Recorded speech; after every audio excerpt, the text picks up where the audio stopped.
And we want to see where this goes in the future. Okay? Because obviously it's early days for us in the modern West. We have to think about our children and our children's children and so on and so forth for the next 100 years, 200 to 300 years. Okay? And what will come of them? And there are so many challenges that we're facing today which we need to deal with in the right way. And that brings us to our madrasa. So the question is, what is our epistemology? Yeah? I think our staff at madrasa are fed up of hearing this word. Yeah? They've heard it way too many times. And by that we mean, what is the purpose of education? Why are we sending our children to madrasa? Okay? That's a question that I don't think we've answered properly here in the West. Okay? In India, Pakistan, it's about, I want to send them to madrasa so they can finish the Quran. That's a new thing. So if I was Ibn Khaldun's student and he asked me to write about madrasas in India, Pakistan, and then the copy-paste that's happened here, it would be, I want them to finish the Quran without understanding a single word. That's what it is. I want them to finish the Quran without understanding a single word. And not only that, I want them to finish the Quran, doesn't matter about tajweed. Right? They've just got to finish it. Why? Has that ever been the idea that the Prophet ﷺ gave us? No. Once a companion came to the Prophet ﷺ and said, Ya Rasulullah, how long should I take? And this hadith is in Abu Dawood. How long should I take to finish the Quran? And he said 40 days. And the companion said, I can do it much quicker than that. And the Prophet ﷺ said, no, okay, 30 days. I can do it quicker than that. He came down to, I think, 15 or 14, and then finally to 7. Okay? And that's why if you look in the Qur'ans that we have, at the bottom of it says, Manzil 1, 2, 3 to 7. Okay? So the point is, Prophet ﷺ is not teaching us to finish the Qur'an. He's talking about understanding it. Someone like Umar ibn al-Khattab radiyallahu anhu, I mean, no one could have a better understanding of the Qur'an than him. And he is saying that it took him a few years to finish just Surah Baqarah. A few years. Why? Because it's focusing on the understanding. Okay? So, coming back to some of the basics, I won't take too long on this. You know the whole aspect of children having fun. We think it's a Western concept, that it's only here in the West. Actually, scholars 1,000 years ago in the Islamic world were saying this. They were talking about this. Have fun with your child. This is Imam Ghazali. Have fun with your child for 7 years, then perform ta'deeb on them for the next 7 years. As in teach them. Okay? Teach them etiquettes. So first 7 years of their lives, it should be fun and games. Quite literally, fun and games. We don't make them afraid of Jahannam. We don't do anything like that. Okay? To the extent that we should be talking about hadith of Prophet ﷺ where he says, Inna Allaha Jameel yuhibbul Jamal. That Allah is beautiful and He loves beauty. Okay? What about this aspect of Allah subhanahu wa ta'ala? You know, why is it that at the beginning of every surah we're hearing Ar-Rahman, Ar-Rahim? He is the most merciful, most kind. Yet the only quality we find is He will punish you. He will throw you in hell. Okay? So we've got to move away from that. Imam Ghazali also says, if we keep on telling them to, sit down and read, do this, it deadens their heart. They'll get fed up. It's understood. They will get fed up. So we have to come up with a method, and that's why our homework we say to parents is, look, they just need to sit down for 25 minutes in a day. Just 25 minutes. That's it. But it's got to be constant. And that is the hardest part. Making it constant. And that's a battle. And that will be the jihad for parents in the modern West today. To get the children to sit down for 25 to 30 minutes to talk about Islam or to learn about the Quran. Imam Ghazali also says, actually, use games to teach your children. Use games. So that's what we're trying to do now as well. We're developing quite a few different games with tajweed, memorization, Islamic studies, to teach them about Islam. So when they look back at their early age and their Islamic education, it's a fruitful one, it's a positive one. Okay. Lastly, a Persian scholar from the Mamluk Empire, he says children must be playfully coaxed into acquiring knowledge and understanding. It doesn't necessarily mean that you've got to give them a sweet, or once you've done that, I'll give you a sweet. It doesn't mean that, because then they're doing it for the wrong reason. Okay. Another scholar says again, if you keep on stressing, and the problem is today, we're looking at this in a context where they go to school 5 days a week, 6 to 7 hours a day. Personally, I believe that's too much. Okay? That's way too much. I've spoken to so many primary school students over the past weeks, and they are stressed over SATs exams. They shouldn't be doing that at this age. That's my personal opinion. Okay? Once my daughter, she was about only 6, right? And she came home looking quite stressed. And she said, my handwriting is not good enough. Okay? I told her, that doesn't matter. That does not matter at all. You will take time. The way they're teaching students now has changed radically. I mean, there's a lot of good, absolutely. But then the aspect of them just constantly being under stress, that's not what humans are supposed to be doing. Okay? And we're learning this from the Islamic concept. Okay, yes. So now, and hopefully I'll be wrapping this up very soon, inshallah, so you'll be free. There's 2 types of education, and I've spoken about this again and again and again. There's 2 types of education. And before talking about the 2 types, I just want to talk about, any time you look at history, there's always 2 groups of people. There's the oppressor and the oppressed. Okay, according to Prophet ﷺ's wording, there's the zalim and there's the madloom, the oppressor and the oppressed. You look at the time of Musa alayhi salam, for instance. You have the Pharaoh and his people there oppressing the Banu Israel, and they are the oppressed. What is important is, in any time of Isa alayhi salam, okay, again, the Jews are oppressed by the Romans, who are the oppressors. Okay? You look at the time of Prophet sallallahu alaihi wasallam, you know, the people, the poor people, and even the women at the time were oppressed. Okay, and the kuffar of Makkah, the leaders, they were the oppressor. In every time we find ourselves, we have to understand education is about the oppressed, understanding first of all, and realizing that they are oppressed and they have to free themselves from that oppression. Okay. And I'm saying that because that's, if you look at the life of Prophet ﷺ, what was his journey to the cave about, to Hira? It was this realization that him and his people are oppressed by this oppressor. And he constantly goes there to think about and meditate over this until revelation comes. And he takes that education to the people. And he gives them that freedom from the oppression that they find themselves in. There's 2 types of education. I'll talk about the first one, where education is used as an instrument, okay, to facilitate the integration of students. So students are being, worked upon. For what reason? To understand the logic of the present system. So the system that they're in, they are told how good it is and what they must do, what kind of GCSEs they should get. The teacher tells them to sit down, they must sit down. If the teacher tells them to get up, they have to get up. It's what we call the banking concept in education. Okay? That the teacher says, you've got detention, and you've got detention, you've got to take it. Okay? I'm not trying to cause anarchy, but I'll explain where I'm coming from. And then, once that education system takes place, students are ultimately to conform to it. They have to listen, no matter what happens. Okay? I'll give a quick anecdote here as well. I went to cover a lesson in a college, and it was, I think it was logic or, critical studies. Yes, critical studies. So I came in and asked the students, so how do you study critical studies? And they said, we read the textbook, and then we answer the questions at the end. So that's not critical studies. So let's talk about a topic. Let's talk about homosexuality. Okay?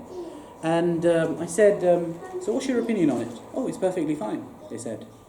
So I said, why? Why is it perfectly fine? Yeah? Because it's natural. Yeah? I said, so what about paedophilia? Okay? What about polygamy? Oh, that's unnatural. I said, so what is the basis of you finding out whether something is natural or unnatural? Because if I was to ask the same question 60 years ago, the whole country was against homosexuality. So is there such thing as universal morality? Okay? Is there such a thing? So basically what I'm trying to say is they're studying critical studies, okay? They're studying critical studies, but at the same time they are just conforming to whatever's being taught, and they're accepting it. And that's what we're saying to our children, that you've got to be critical of everything now, even us. You've got to ask us questions. Okay, you're saying this, but why? Why is this being taught? What is behind it? So we're asking our students to constantly ask that why. The second type is what we call the practice of freedom. Okay, can you see where I'm coming from? The oppressive and then the oppressed. It's where people deal critically and creatively with the reality around them. Okay? So wherever they are, okay? They're dealing critically and creatively with the reality around them. Why? Right? To discover how to participate in the transformation of the world. Now this, I believe, is the education that we want our children in this madrasa, at Fatima Elizabeth Cates Academy, to have. Okay? We don't want them to conform to a certain... And alhamdulillah, in our madrasa, because we're not associated to any mosque, okay, we have students from all backgrounds, from all different kind of denominations, okay? And at different tables, they're all sitting.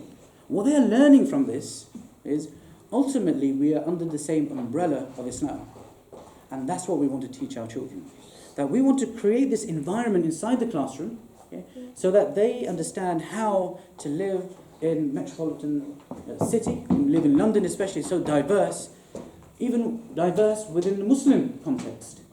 How to live in that context. So that's what we are trying to work on at Fatima Elizabeth Cates Academy. That we want children to become free of the shackles of the modern world, of capitalism, secularism, all these ideologies that came about, before or after World War I and II.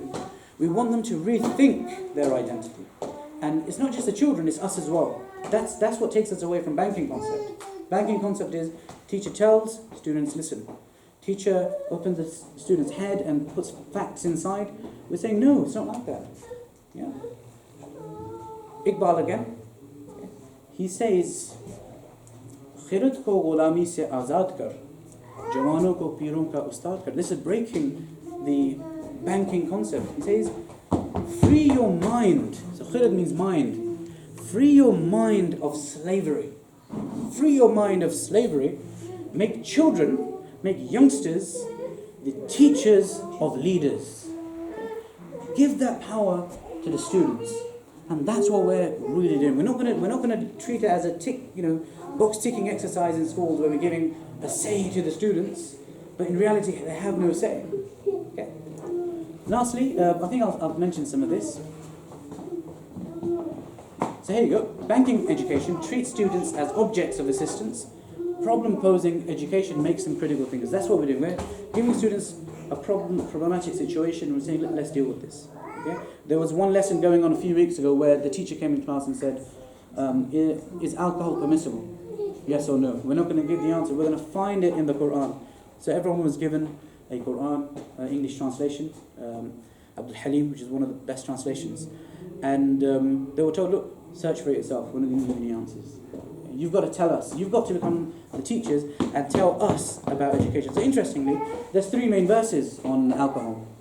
One is about, there are benefits in it, but there's also harm. The harm over is more than the benefit. That's one. The other is, okay, you can drink, but not before salah. And then the third one is impermissible. So lots of them came across, there's benefit in it. Oh, you can drink it, but not before salah. So just by doing that exercise, students understood the concept of the Quran, about naskh in the Quran, and how certain things, they were revealed first, but because Quran was a living text amongst the companions, therefore things changed in steps. Can you see where we're coming from? So we're not teaching children, okay, alcohol is haram because of this. We're saying, look, here's a text, let's work this out together, and why that's the case.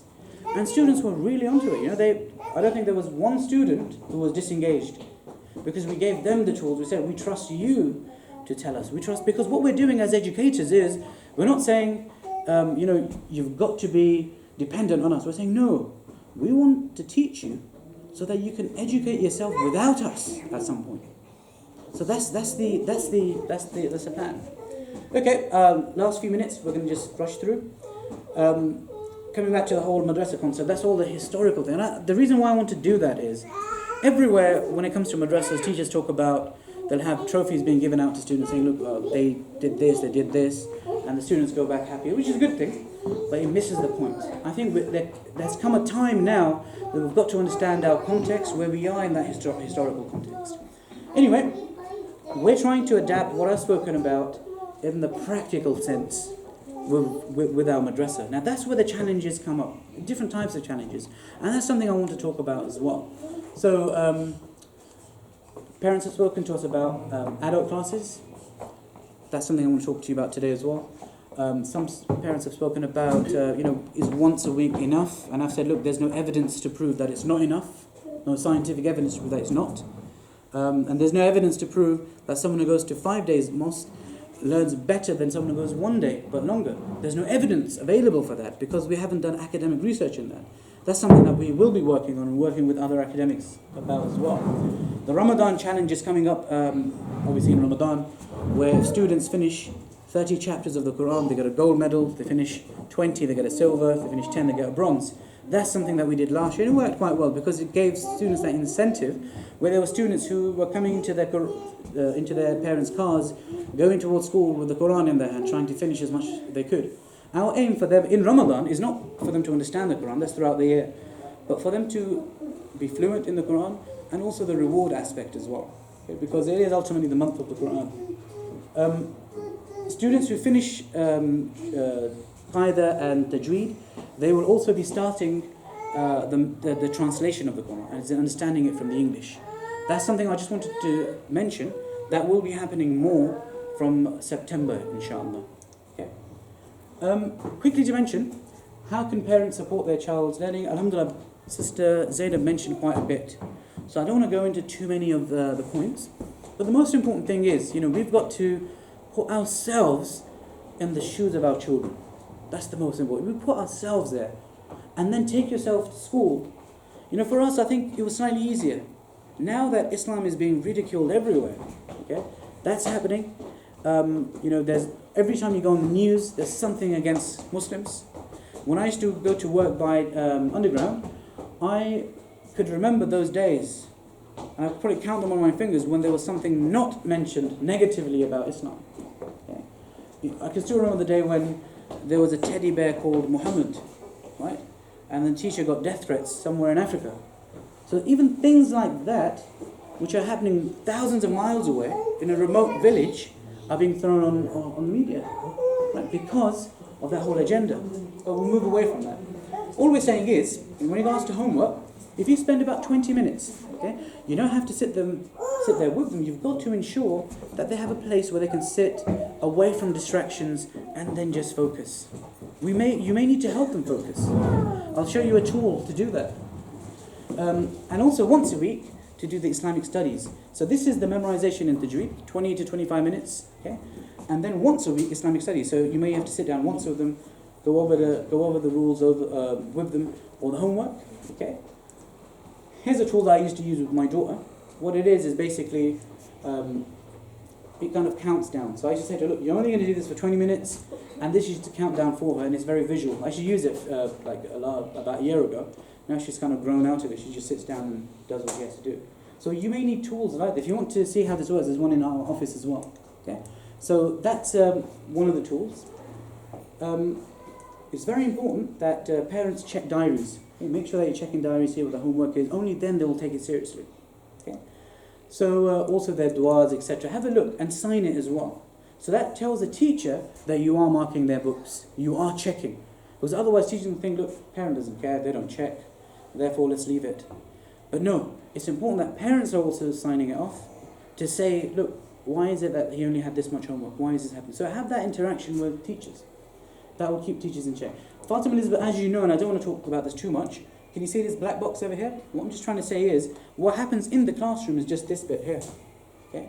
There's so much going on around the classrooms. As you've seen, there's different projects taking place. In 2 weeks we're part of the art trail as well, camping, there's trips, and there's a few more projects that we're going to be doing very soon, which are going to be entrepreneurial in nature, where students will be developing and designing games for tajweed, for memorization, and for Islamic studies. So that's something that will be the next project that's coming up very soon, inshallah, before the end of the academic year. Okay, teachers. Most of our teachers are trained as level 2, level 3 teaching assistants, and based on these qualifications that they got over here with us, some of them are now teaching in mainstream schools as well. We have weekly mini insets where we talk to teachers in meetings. We have teacher training. One will be taking place in the half term. Just to let you know where our teachers are coming from. Most of our teachers have degrees. We've got someone who's 4th year pharmacy. So we've got teachers with a lot of academic. We've got someone who's doing a PhD in Cambridge. He comes and teaches on Sunday. So what we're saying is we're trying to get the best teachers that we can for the children. A large number of our teachers are pediatric first aid, so they can do first aid on the children from 0 all the way up to like, I think about 11, 12. And then they've got the normal first aid as well. Child protection and safeguarding. Okay? Teachers have also got qualifications in that as well. And then every year we're redoing it for the new teachers that come along. Okay, now, I'm hopefully going to end on this. There's so many things that we want to do based on that, broader context and philosophy I've spoken about. Okay? And based on that, the major problem that's standing in our way is the school building. Okay? We wanted to do so many things initially when we started off during the weekdays, but we are only able to get this room, for instance, from 7 onwards, okay? 7 p.m. onwards. So we can't do much. We wanted to have a children's book club where we spoke to an English teacher who's also a parent, and she was ready for it with all our resources, but we couldn't get it before 7. So, and there's so many other things that we want to do, right? Quran cafe, adult courses, debate society, bookshop, book club. So the cafe, even with the cafe, we want a philosophy with that. So cafe and coffee culture was started by Sufi Muslims hundreds of years ago. We want to bring it back to that. Yeah? And our solution at the moment is the building opposite this school. So as you come out, there's some commercial buildings there, and that's something that we are now moving very closely to thinking about, because that will give us this building, okay, and it's just slightly more in rent than this building here, even though we're here only 9 hours a week. So that will enable us to have adult courses. And one of the major reasons is because, if you've noticed now, compared to before when we started, for those of us who started a long time ago, there was not many hirers in the school. Okay? Now there's many hirers everywhere, on every corridor. And I was more concerned about this about 2 to 3 weeks ago, when there was a dancing exam going on on the floor that we're at. Now the problem, we don't mind what they do, but the thing is, because it's on the same corridor, there's adults there, and our children are like 4 to 5. The whole thing about the safeguarding that comes into play. And schools are obviously going to get money from wherever they can. Okay, we are going to be talking to them about safeguarding today as well. But in this, it's just us. Okay? Children will be safe, more safer than here. It will just be us. And then that's where we can have our adult courses, book clubs, and so many other things that we want to give with that philosophy I've spoken about. Okay? So that's how it looks from the outside. That's how big it is. This is a shell. It's never been used before. Okay? So there's 2 buildings. We still haven't decided which one to take. Okay? One is, this is the smaller one. The bigger one is almost double this size. The smaller one costs about 28,000 per annum.